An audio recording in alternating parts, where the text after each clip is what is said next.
Welcome to A Lawyer's Guide to the Galaxy, a podcast about geek culture by lawyers, with your hosts, Ben Siders and Kirk Damon. Today's episode is brought to you by NCOM International and the Master Control Program, Artificial Intelligence to Enhance System Security and Corporate Asset Management. End of line. All right, welcome back, everybody, to Lawyer's Guide to the Galaxy. I am your host, Ben Siders. And this is Kirk Damon, the other host, as usual, Kirk, like the captain of the Enterprise. The other guy. Today's topic is file sharing, and I guess we'll talk about BitTorrent probably specifically since it's, I don't know, probably the most popular protocol right now, but there's a lot more to it than just that. But before we get into the meat of our subject today, we have something very important to discuss, Kirk. Yes, we do. Star Wars The Last Jedi, postmortem and predictions. We were originally going to go through, I think, kind of point by point, the 25 predictions, but it occurred to us that maybe some people still haven't seen it yet, so we thought we'll avoid spoilers, but maybe give general thoughts. What did you think? Did you enjoy it? I actually really loved it. I think, from just even the tweet I sent you, he saw that Ben saw it a day after I did. Yep. Which was tortuous. We were texting back and forth a little bit, as I walked out of it. Kirk, I actually really loved it. Kirk was giving me sort of vague insinuations in text over what happened, which I then poured over the same way I do the trailers to figure out what I can glean from them. That was sort of the idea, you realize. Yeah, it turned out it was nothing. I couldn't figure anything out. Yeah, the big thing I had with it, my universal comment with it is, and I think this is very true, it's a beautiful movie. It's extremely nice to look at. It was lovingly crafted, for sure. Yes. And I really appreciated that because I think it's something that's been lacking from Star Wars movies for a long time. I mean, and again, it's beautifully crafted. It's beautifully made. There are some scenes in it which are just incredibly well done in the way they combine visuals and sound. I think my number one, just from a pure visual standpoint, my number one favorite scene of the entire Star Wars saga was in this movie. Those of you who have seen it can probably guess which scene it is. I have to agree, and it's the same scene. And again, you can probably guess as to what it is. The other one I really liked about it is I really liked the development of the characters and particularly the main characters in conjunction with it. I feel like, Kylo Ren, like Rey, most of the big characters in conjunction with it truly come into their own in this. They've kind of found their personalities, and I'm hoping that stays true into the next episode. I'm a little worried as, are they going to try to move them when we take over with a different director? But I'm hoping it's J.J. Abrams again, right? Yeah. He's doing the third one. See, here's what my concern is with this, is Abrams is famous for setting up cool concepts and having no clue where he's going to go with them, like Lost is a good example of that.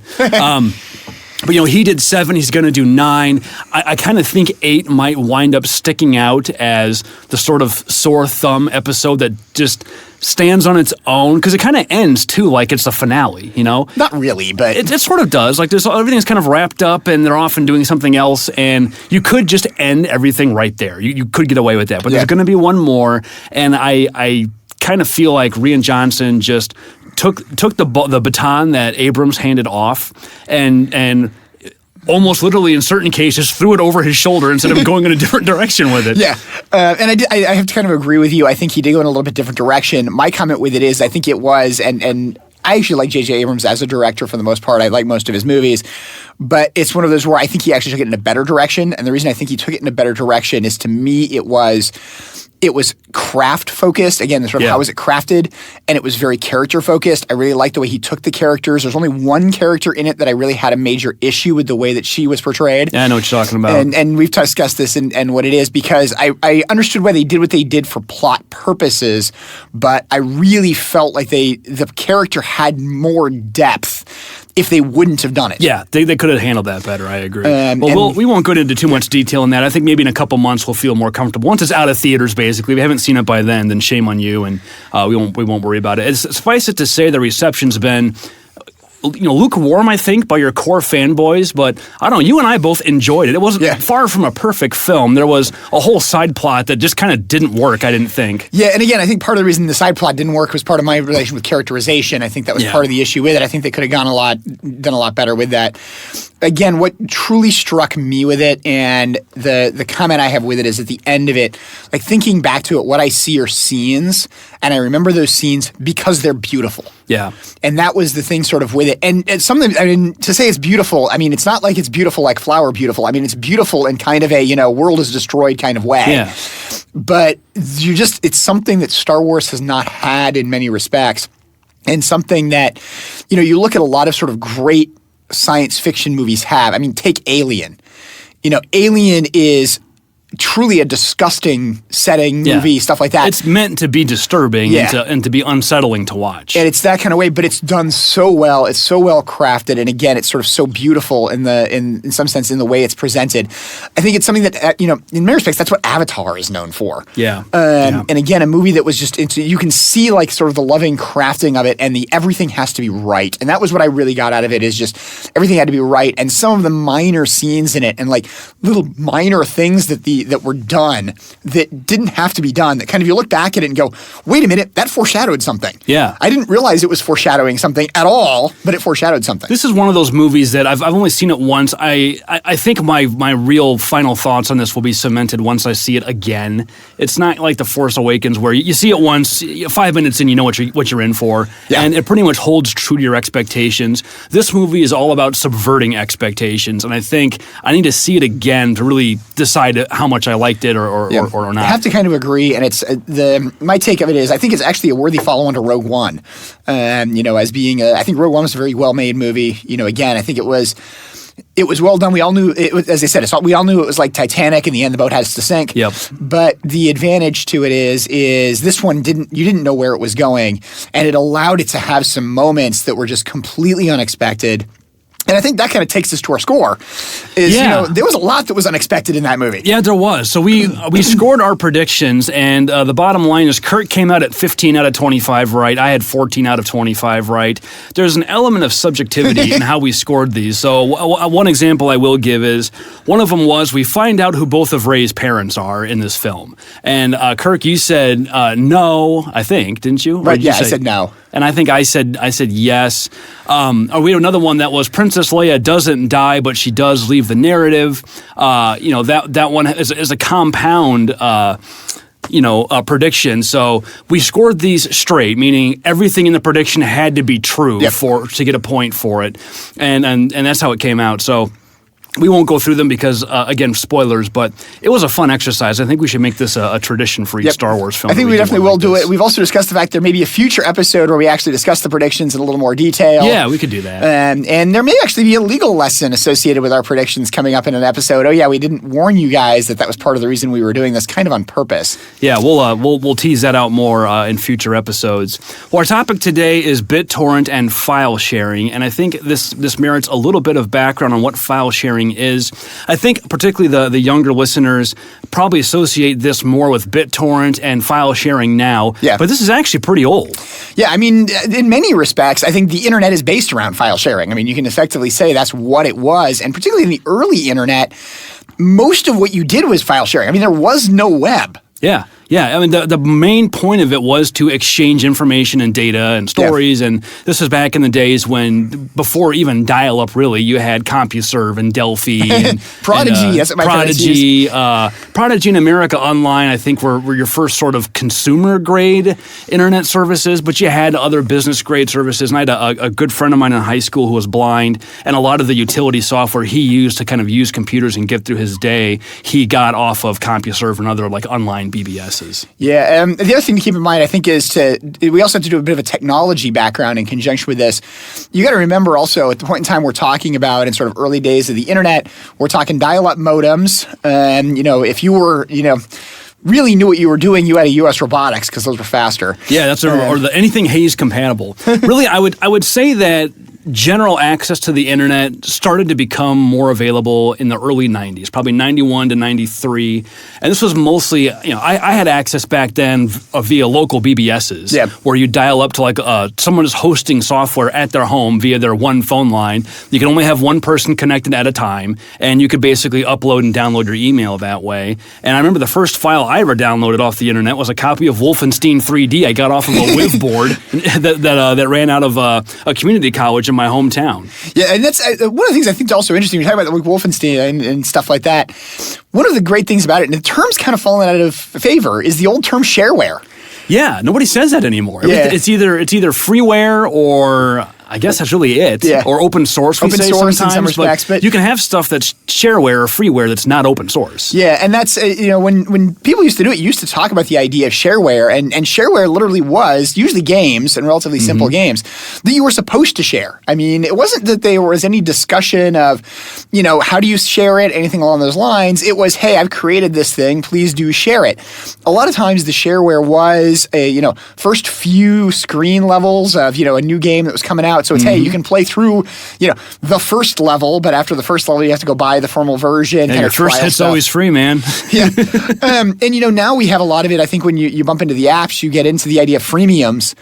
And that's kind of what shareware was. Kind of a precursor. That model's kind of carried forward. So back in the day, if you had access to the internet, file sharing was mainly done via FTP, which you've probably all heard of now. It's way old. Back in the day, and probably still true, almost every Unix or Linux machine or distribution came with FTP by default. So for a certain grade of operating system, file sharing technology was just kind of built into what the system does. Yeah. And it wasn't really considered that big of a deal. And I think it was because at the time, the group of people who knew how to access these things, because there was a technology barrier just to get at this content. Yes. You had to know how to use the FTP command line protocol, which means you had to have access to a shell account somewhere, which, when I went to, I don't know about you, you're a couple years older than me, but when I went to college, if you wanted an email address, you had to march down to the computer center and ask for it. Yep. And that was exactly what we had to do, too. Yeah, and it wasn't just handed out by default because most people didn't want them or even know that you could have one. Yep. And within 2 years after I got to college, that had all changed substantially. I think my freshman year, you just got to pick what your user ID was. They didn't assign it to you at the time. Yeah, ours transferred over. It was transferring a lot while I was in college and in law school. Like we were seeing a lot of transfer from going to true internet and sort of acceptance of it. But yeah, and it's the thing I still always recall about FTP is that you had to switch over to FTP. Yeah. Tell the Unix system I'm switching over to FTP. You had to type in FTP. You had to know where you were going. So you had to know a name or an IP address for a server that had content. Once you got there, sometimes they required authentication. Usually not. Usually you could log in anonymously. Yep. But once you got there, it was just a command line file structure. And you had to navigate through the directory and find what you wanted and then know the right commands to download it in the right format. And then once you got it, you had to be able to uncompress it, unarchive it, compile it, run it. I mean, you had to know what you were doing. Yeah, there's a lot of, and one of the things to keep in mind is for those of you who may be younger listeners in conjunction with this, there is no World Wide Web at this point in time. The idea of Mosaic, the very first web browser, didn't exist when you were doing this. This is all Unix code command line.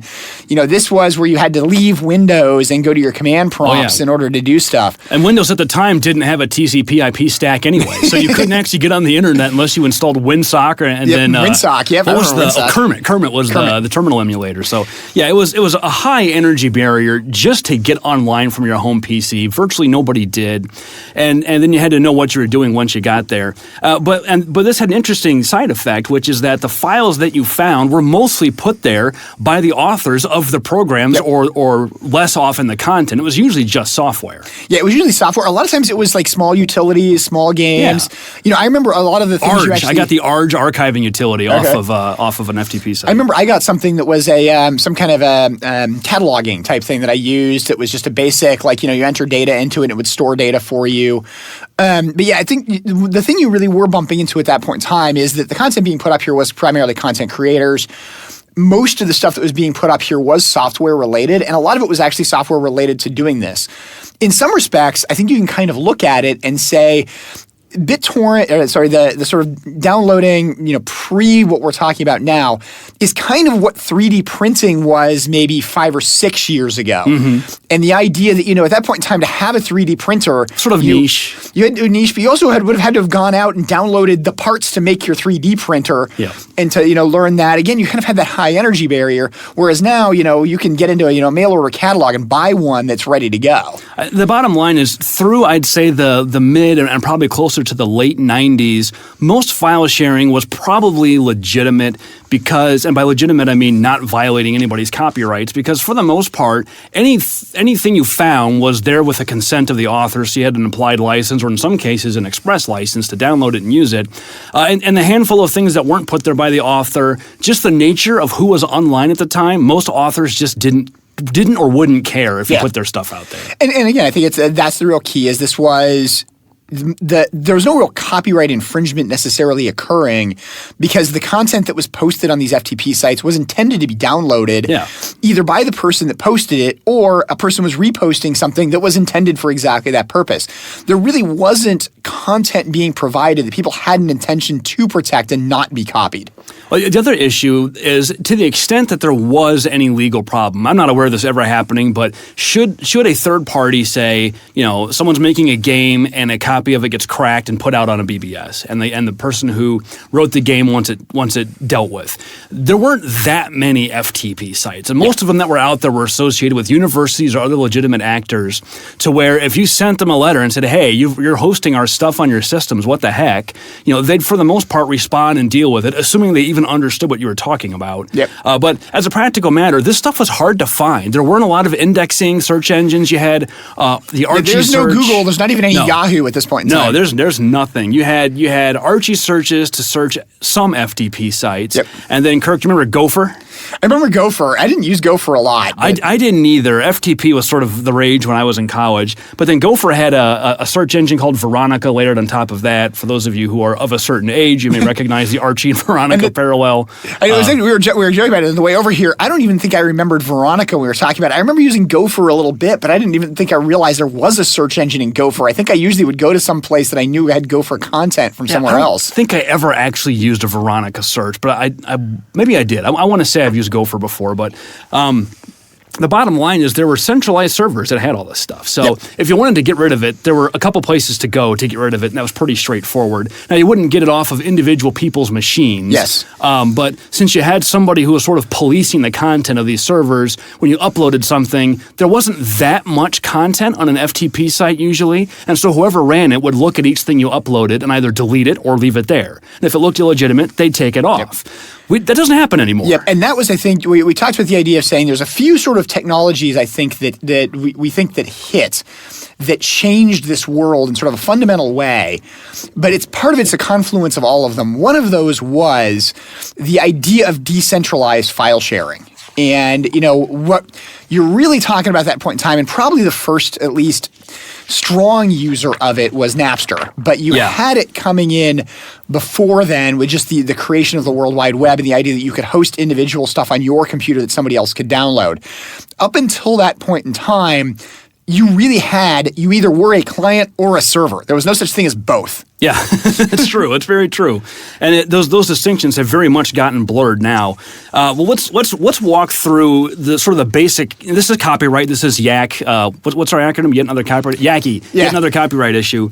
Primarily copyright. There could be other concerns, but for the most part, I don't think trademark really applies. There's not was masquerading as the source or origin of the actual product. I mean, if you're going to BitTorrent, you're getting it from probably somebody in Russia.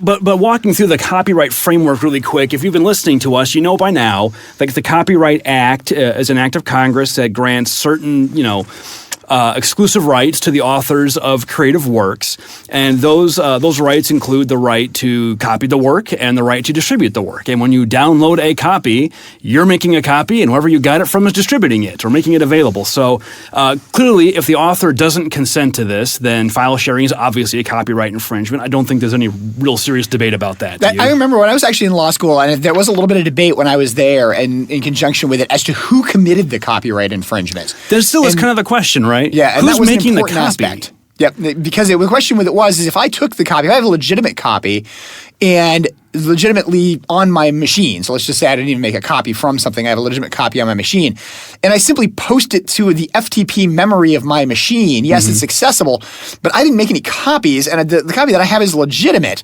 The person who makes it is the person downloading. What you then bumped into, and I think this was a big thing sort of, and now we're getting into MP3s, and I think that's where we're really talking this technology. You had the issue of now the person downloading it from you, they're potentially the copyright infringer. At the same time, there was a lot of argument as maybe they have a legitimate use for this. So the example would be, and one that I particularly recall I had to do, I owned a copy of a computer game back in the day.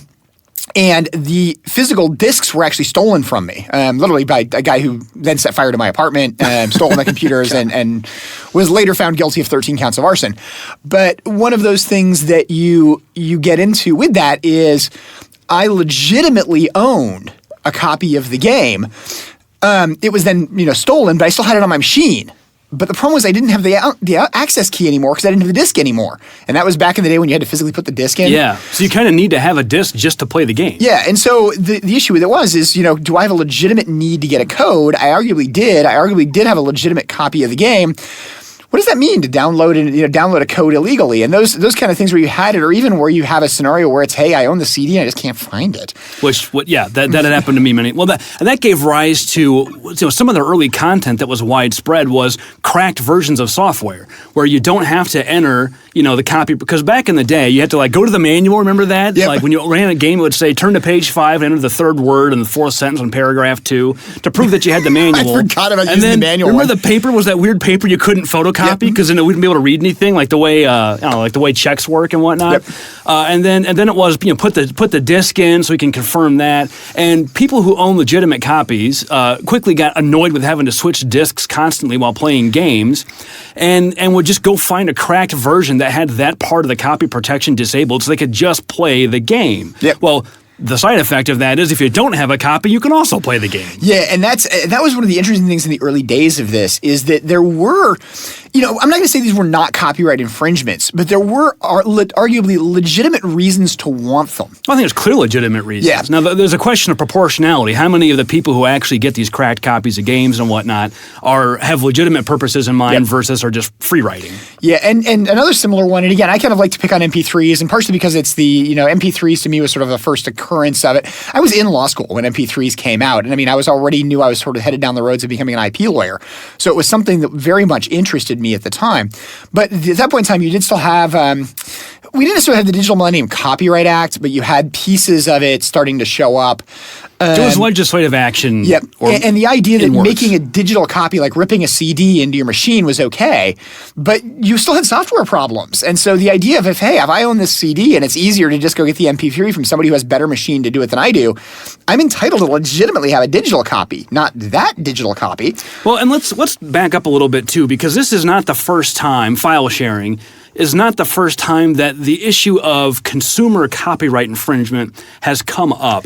And you have to remember the Copyright Act, tell me if you disagree, Kirk, is generally intended to protect one commercial actor for misappropriation of IP by a competing commercial actor. Yeah, there was no question that's what it originally was created for. It was to protect effectively printing presses against each other. It was about publishers, basically, publishers and authors and people involved at the commercial level of this stuff. Although, as written, it's broad enough to cover a consumer who is infringing. That's not really the intent, and the legal system, quite frankly, isn't really set up to deal with that kind of defendant. There's no such thing as the class action defendant where you're going to sue an entire class of people that way. Yeah, and it is the legal framework I think you got into with it was also the idea of bringing a court case. How do you bring in 1,000 different defendants? It's easy to bring in 1,000 different plaintiffs. But it's not easy to bring in 1,000 different defendants because you got to find them all. There's a lot of requirements. One of the big legal requirements is, for example, service, making sure that you actually notify people that a lawsuit's been filed against them. Yeah, you're entitled to know when you're being sued. And if you haven't been told, then they can't sue you. And there's requirements as to what jurisdiction you can be sued in. So is the fact that they basically can't make things, horribly inconvenient for you and destroy things. How do you even find people? So let's talk about, I know, my conscious memory goes back to cassette tapes, which is the first form of copyright infringement I was ever aware of. And again, for those of you who are below a certain age, back in the day, we had these little plastic boxes that literally had a reel of tape in it, and you would put them in a boom box and hit record. And making a copy of something meant there's only a couple ways to do it, right?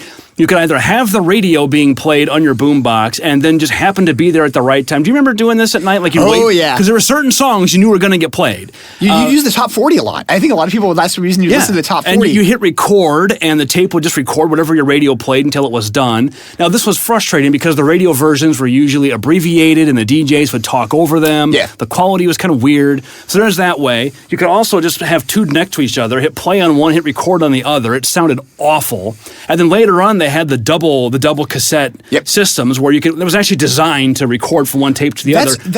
I think that's actually one of the really interesting things to think about is like I had what's sort of classified, I guess, as a boombox. Yeah. They were called portable stereos, I believe. But, I still have it. It had a CD player, it has a radio, and it has twin cassettes. It's designed to record on one of the cassettes from either the other cassette, the CD player, or the radio directly to avoid introducing airspace between these. And I mean, that was a feature of these things. I mean, that was something that was sort of accepted. It wasn't considered that big of a deal at the time. And I think part of the reason why is that they improved this later, but to make one copy, to infringe one copy of a cassette, you had to sit through the entire hour of the cassette. Yeah.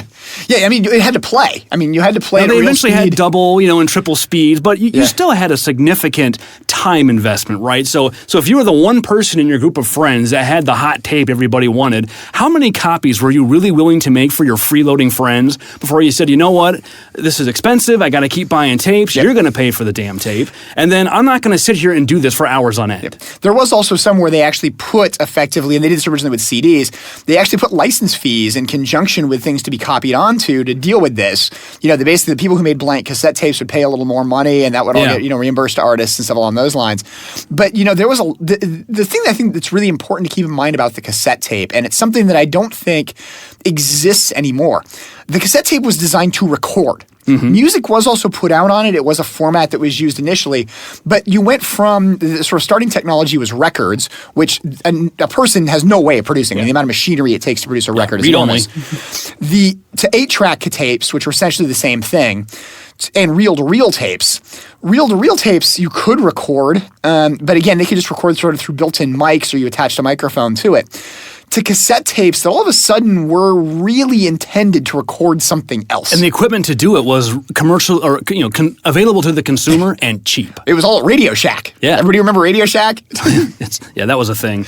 And then CDs didn't really change this much. I'd say in a lot of ways, at least initially, compact discs were worse than cassettes. The quality was higher.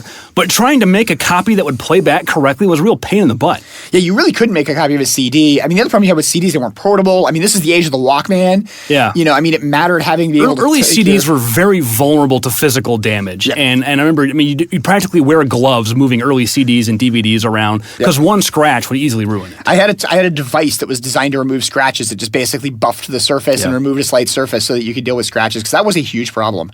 Well, so this problem obviously existed before, and how did the industry deal with it? We had the same thing with VCRs. You could put a video cassette, if you had two VCRs, you could make a copy of a tape. Now, VCRs did something interesting. They actually broke the copying mechanism because at some point, Macrovision, which I think is now owned by TiVo or somebody, they introduced a technology in VCRs where when you played something from a VCR, it would introduce little pulses, electrical pulses in the tape signal, which your TV ignored. And so it played fine on TV. But when those pulses hit another VCR, it overloaded the gain circuit and screwed up the image that got stored on the tape. And so if you ever watched a copy protected or really any VCR tape that was made from another VCR tape, the image always was weird. It looked like the tracking was off, and there'd be these long lines that went through it.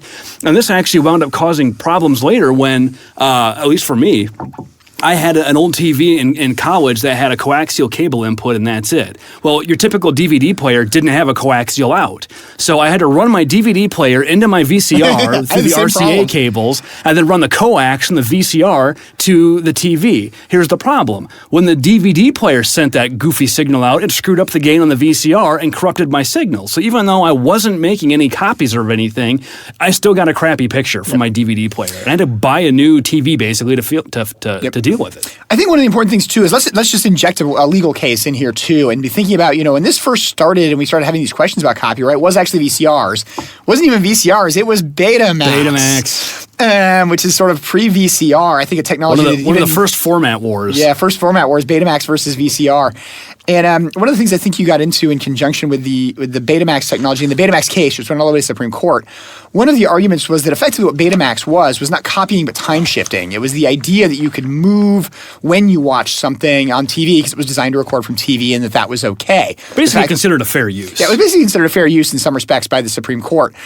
That was the first real legal issue dealing with this type of technology. And so basically, initially they found this wasn't a copyright infringement. You can do it. Well, and then with CDs, and you kind of alluded to this before, the way they solved they call it the private copying problem, where people are going to make infringing copies of legitimate CDs, they just slapped a levy on it. They said, if you're going to buy these blank discs, okay, well, we're going to have a tax, basically, for lack of a better term, that is applied at the point of sale. It's called a private copying levy. It's not that much. It may be $1, for every $10 you spend, and then that levy goes into a pool of funds that are then distributed out to the artists and labels and whoever else by ASCAP or BMI or somebody's in charge of that. One of the royalty boards, basically. People complained about this too and said, why should I have to pay a tax for a CD when I can use it for data instead? And they said, okay, fine. Then if you buy a CD that's not used for this purpose, a data CD, then there's no tax. But if you do that and you infringe anyway, you're in trouble. But if you buy a taxed CD that has the levy on it, you can make these copies and you can't be sued for infringement because you've paid the levy. Yeah. And keep in mind that technically these CDs were identical. Oh, they're completely identical. So it's just a matter of the packaging, whether you pay the levy or not. Yeah, so, there was a lot of issue of how well can they catch you. And I think that was one of the things that went through. Basically, none of this stuff worked particularly well, but it suited the needs.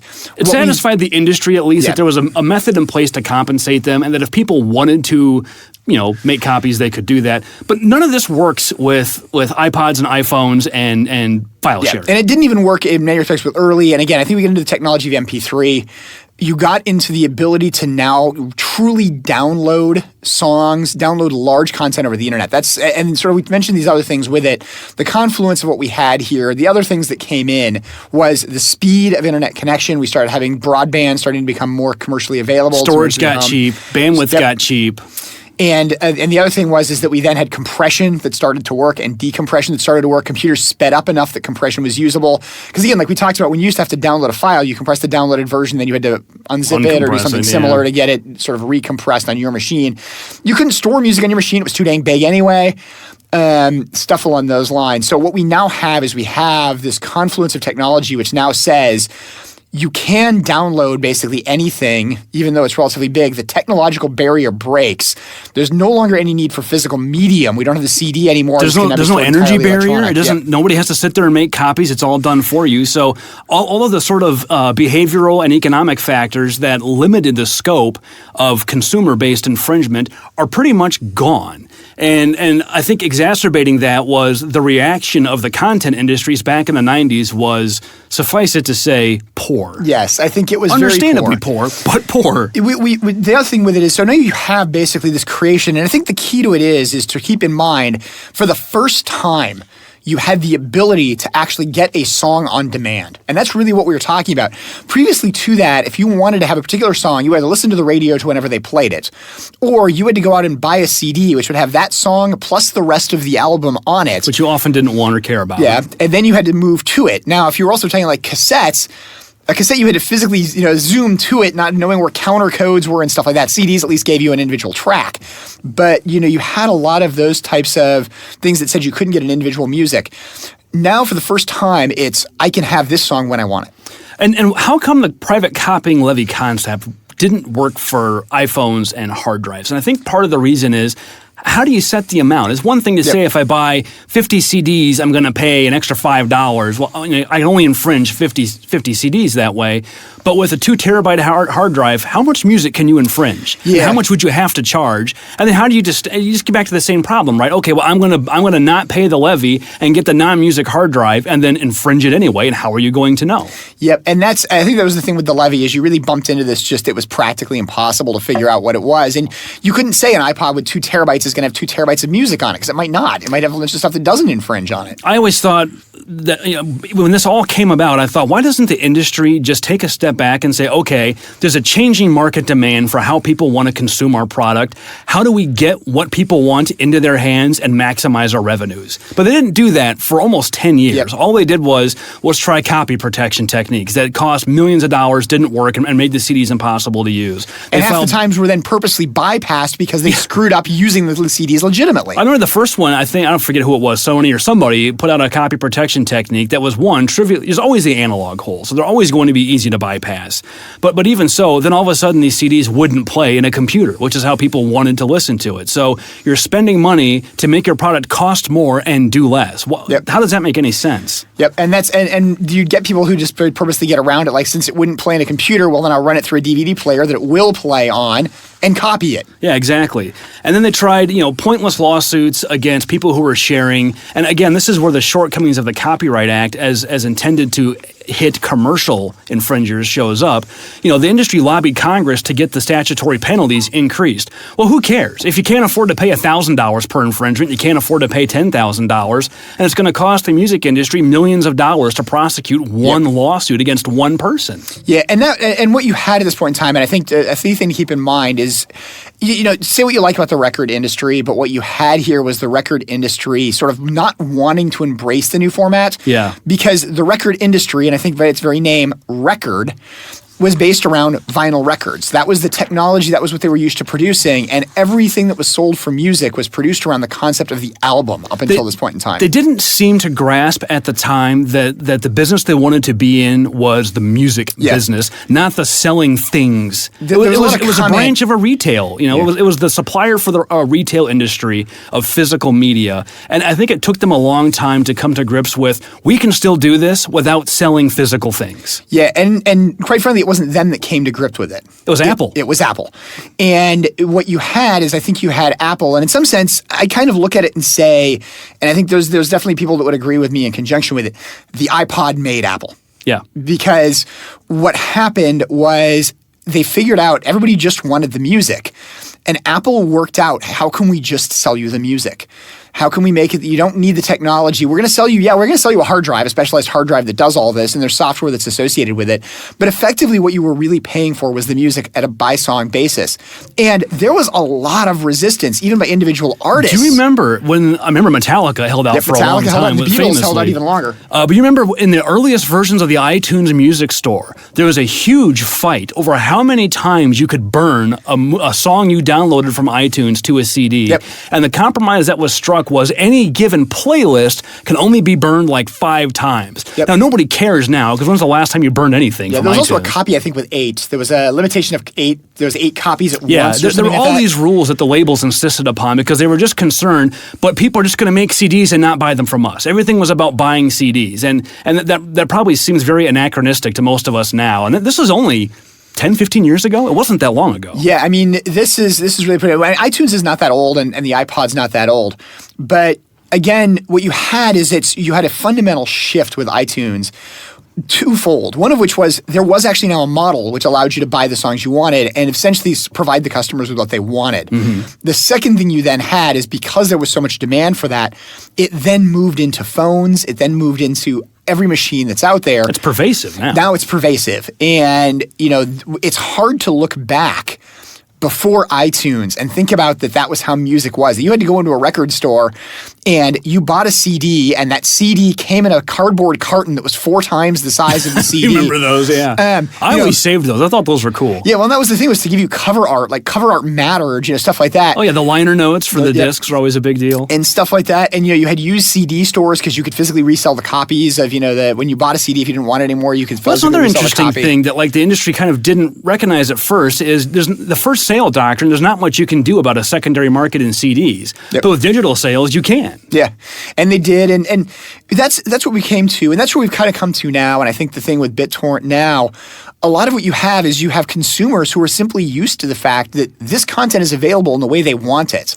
Well, even more so with BitTorrent, is music infringement that big of a deal with BitTorrent still? It seems to me it shifted more to TV and video. Yeah, and part of that I think is just broader band bandwidth, more storage space. Well, and it's so cheap and easy. I mean, for the hassle you would go through to get a BitTorrent client set up and to be able to download stuff without getting DMCA notices from your ISP, for $1 you can just buy the song. So why wouldn't you just do that?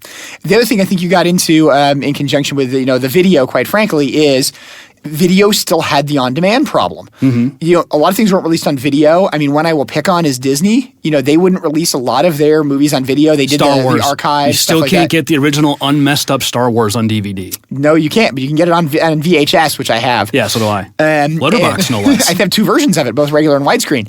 But the thing that you get to, I think, with the video is, I mean, back in the day, and again, I sort of remember, if you wanted to watch a holiday special, you had to go through the TV guide, figure out when it was going to be, and watch the specific holiday special. We talked about that.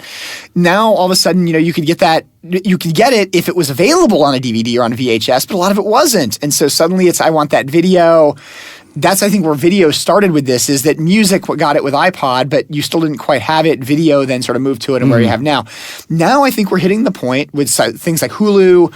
Yeah, now streaming is where it's at. And owning like one physical copy, nobody wants that anymore. Now we just want to be able to click a button and someone sends it to me right now. Yeah, and the advantage to it is that now what we basically said is it's on demand. I mean, let's face it. I mean, how many people sit down and watch the entire season of a TV show the day the first episode releases? Right. Who watches episodes anymore? Yeah, I know you did it. So,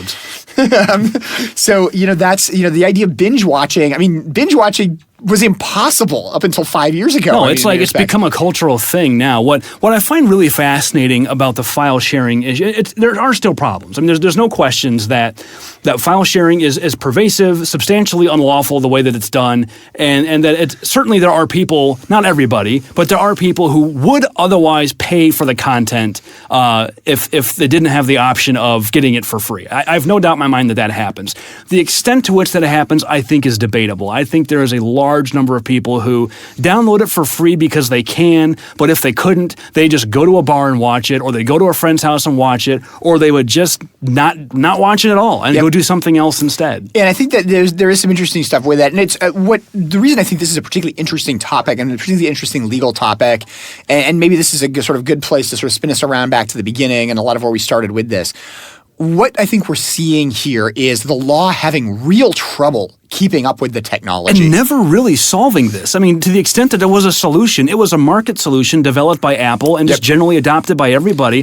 This is, not for lack of trying. The industry lobbied Congress hard to basically enshrine their existing business model in the Copyright Act. And as much as we complain that Congress can't get anything done, this is an instance where I'm very glad Congress couldn't get anything done. Yeah. Well, in the place they did try to get something done, which was the what were the digital audio cassettes, DAC, which they pretty much killed the technology because they tried to regulate it, got heavily heavy-handed, and actually the reason we don't use digital audio tapes is that digital audio tape is because CD wasn't regulated. Well, and there was a time where there was serious concern that Congress was going to require all playback devices to adhere to some sort of digital rights management standard, which, like you said, had happened to other media before and had pretty much killed them off. So this is an instance where I don't know whether it was because of Congress just seeing the light and not wanting to mess it up, or being unable to agree, or whatever, or the problem just solved itself basically before they got around to doing anything. But whatever happened, the market pretty much came to the rescue here and dealt with this problem, more so than the industry was really able to. And the industry's pretty much gotten caught up now. And I think there's a real key thing to keep in mind here, and I think the important part of this episode, and one of the things to leave you with in conjunction with this episode, is this is a really good example of where effectively the business model solved the problem, but the business model at the same time was very disruptive and very destructive to an existing industry. We are seeing that a lot right now. That's capitalism, creative destruction. But, you talk about stuff like Airbnb, Uber. We start talking about these sort of systems that are out there. I mean, let's throw Tesla in that mix. It's what we have. We have potentially incredibly disruptive business models where a lot of times the establishment is arguing we need law to stop this. But what you found in the past in conjunction with it is we may or may not. If it's really that dangerous, you have the thing with like a digital audio tape where the law may destroy an entire technology. But then you have something like iTunes and said, if the Congress would have come down and said, hey, this is illegal, what would we not have? If iTunes had not been built, what would we not have? And arguably the smartphone. Yeah, it very, very well could be.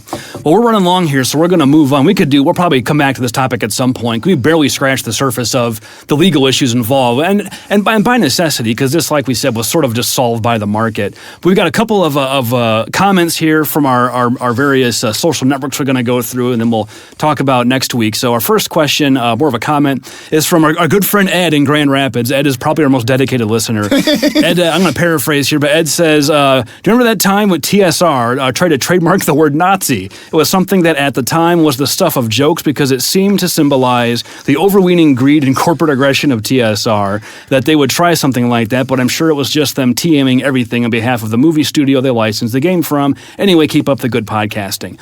So what Ed is talking about is TSR, for those of you who don't know, is the predecessor to Wizards of the Coast, the Magic the Gathering company. TSR was they were actually bought by Wizards of the Coast. The two companies merged. TSR was the publisher for the Dungeons & Dragons game. The very original Dungeons & Dragons. And they, at some point, made an Indiana Jones tabletop role-playing game. And I don't remember the Nazi trademark thing specifically, but this seems like something we need to investigate and talk about. Yeah, I think we definitely have to look into this and see sort of what it is and what they did. I think it's going to require us to try to find a copy of that original, Indiana Jones which game. will clearly be covered by fair use because it's for education purposes. Well, I mean, we'll actually try to find an actual copy. I'm pretty sure eBay probably has one. Secondhand. But yeah, we'll talk about that. That's a good one. We're definitely going to talk about this. This is just too interesting. Next question. Chris in Milwaukee says, I am surprised by your attitude towards patent trolls. I think this is a reference to our mailbag episode. You should do a show on that with more detail. I'd be happy to. Yeah, we definitely could. Yeah, all right. Ed again says, I say GIF. This was on Twitter. So I had posted a Christmas GIF of Philip Fry from Futurama saying, is it Christmas GIFs or Christmas GIFs? And Ed says, I say GIF. So thank you, Ed. For the record, you're wrong. It's GIF. That's a joke because I think the guy that invented the GIF format also says GIF. But I say GIF and it's my podcast, so that's the rules here. Krista M on Twitter says, if you haven't done an ep-ray, the implications of pop culture references in books, movies, and shows, like basically everything in Ready Player One and the smaller things like video games, D&D art, and Stranger Things, that'd be cool. Well, I need Kirk to finish watching Stranger Things. We have this problem that I actually don't for the most part stream, but I did get the, so I don't have, Netflix, I don't have any of the sort of sites that are out there. So I had no access to Stranger Things. I have got the entirety of season 1 on DVD, which I need to binge watch, but convincing my wife to give up the parents. TV. Yeah, send your kids to your parents for a weekend and get some snacks and sit and watch it. Yeah, so I need to do that, but it's along with Star Wars Clone Wars and a bunch of other things I also need to binge watch. I've got quite the back catalog building up. This is a good idea, how you use these things. And Stranger Things is interesting because the way the show is shot, there is in the background a lot of movie posters and things like that. There's unique copyright issues in showing things like that in content, and I think what studios and movie studios often do is reuse content they already own, so they don't have to worry about the copyright issues. But you do occasionally see, I think The Office was on NBC, and they would sometimes reference shows on other channels and whatnot, and I think there's a pretty strong fair use argument for a lot of that, plus artistic license. There is, however, also a lot of, I'd say almost a routine licensing that goes on in conjunction with this. There's a well-established industry for how to deal with stuff like that appears in it, and I mean, a lot of these studios have lawyers dedicated to making sure that they don't screw things up. But you'll notice that ABC typically talks about things owned by Disney for good reason. ABC is owned by Disney. Yep. Okay.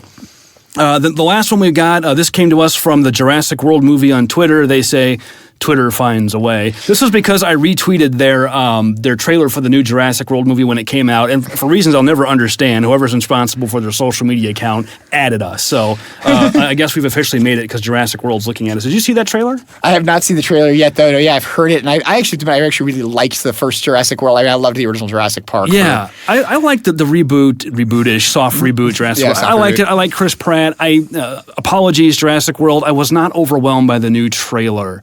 It was lengthy and just watching okay, so there's a volcano and we're going to save dinosaurs. I get it, but I didn't. See it. I'll go see the movie because I've got kids and I want to see it. I love Chris Pratt. I like the characters, but I'm not overly excited at this point. Yeah. But a mission accomplished. You're going to get my butt in the seat. And that's all I really care about. All right, so that's it for today. If you have questions, please send them to us on Twitter at LGGPod or email us at lggpodcast@gmail.com. You can talk to us on our Facebook page. Search for Lawyer's Guide to the Galaxy. You will find us there. If you like what you hear, give us a review. We really appreciate your reviews. It helps other people find us and helps with the SEOs and all those other kinds of things. You can also find Kirk and I on the other social networks. I'm on Twitter at Benjamin Siders, and Kirk is at KirkDMN. And I think that's it for today. Next time, what are we doing next time, Kirk? I don't even remember. I'm not even sure we remember what we're doing next time. I think we were debating what we're doing next time, and that's the reason we haven't actually settled on it. Yeah, I think we were going to originally do autonomous liability for self-driving cars and stuff like that, but we've got a stable of about 20 more topics to go through, and it may depend on what you all say on social media over the next week or two. So we'll leave that up in the air. You'll be pleasantly surprised once we decide. Well, that's it. There's the music. It's time to go. Thank you, as always, to the official LGG band Lorem Ipsum and the Scriveners. Lorem, play us out. The views expressed by the participants of this program are their own and do not represent the views of, nor are they endorsed by Lewis Rice LLC, its officers, directors, employees, agents, representatives, shareholders, and subsidiaries. None of the content should be considered legal advice. As always, consult a lawyer. This podcast was produced and recorded at Cool Fire Studios in St. Louis, Missouri.